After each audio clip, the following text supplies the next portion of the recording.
Okay, the third, seeking strength for your heart to withstand life's tests. This is a big one. Every day we're tested. Sometimes the tests are small, sometimes the tests are big. But let's talk about big tests. What are some big tests in life? Call them out. Death is a big, death in the family, death of a loved one, death of a friend. Other tests? Money related, money problems. Sickness, illness, sure. Failure, disappointment, you know. But an exam is not well, it is a test. Yeah. Natural disaster, also be an exam on Friday. Family and kids can be a test. Relationships can be tests, right? We can have trouble with our parents sometimes. We can have trouble with spouses, trouble with siblings, trouble with friends. Isolation can be a test. You feel lonely. You feel like nobody understands you. You feel everybody hates you. Addiction can be a test, sure. Now, the idea here is these tests, when people are going through a hard time, what do they need? Again, call it out. Comfort, solace, support, someone to talk to, someone to vent to. You know how many people come up to me and say, I need to talk to you for 2 minutes? That's usually 2 hours. I have this thing that I can only talk to you about. No one else on the planet will understand my problem, except you, because you're on YouTube. But what in all reality, not to dismiss people's issues, people need someone to talk to. And people, more than anything else, need someone to give them hope. Show them a light at the end of the tunnel. Convince them that they can get through this. They are stronger than the trial that they're facing. That whatever they're going through, there has to be some good in it. You know? They need that, and they need somebody to say that in a loving way, in a kind way, in a comforting way, you know?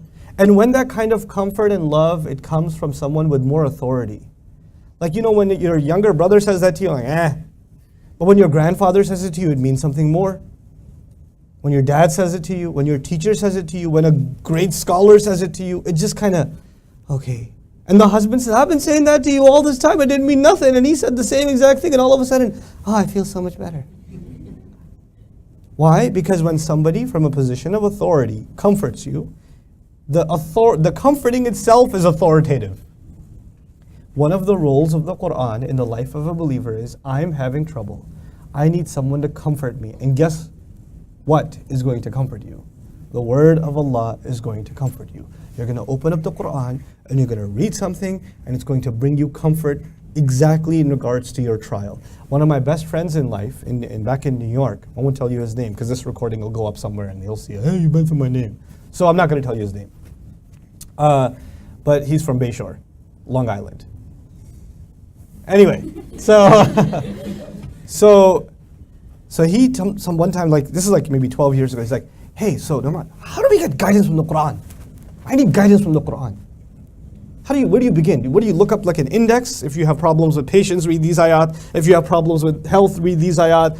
What do? I was like, hey, try this. Next time you have a problem, just have a mushaf with you, a copy of Quran with you, and just randomly open any page and start reading. But read with the intention that you're looking for Allah to give you comfort, to give you guidance. This is guidance to the heart. Just read, see what happens. 2 weeks in a row, every night I meet him at Isha, he says, hey, yo bro, it worked again. Yo man, it worked again. It was crazy.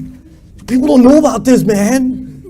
This is so crazy. I had this problem, and I was reading, and like third ayah I read, I was like, whoa! That's exactly what I was... That's what it's supposed to be. But Quran will not give you that if you come to it as a critic, remember? Quran would only give you that when you come to it as a seeker. Oh, it'll give you comfort. It'll become your companion. And that salah will be therapy. That salah will be, you could go see a counselor, and then you could go talk to Allah. And Allah will talk to you. It'll become a thing of beauty. That's really, when you can learn Quran, you can internalize it, you can understand a lot of Quran. When you really taste Quran is when this therapy happens. And a lot of times this therapy happens in the middle of salat. Those are the most beautiful moments in a believer's life. When those moments happen, when the ayah hits you like a lightning bolt about the exact problem you were having, oh ho ho ho.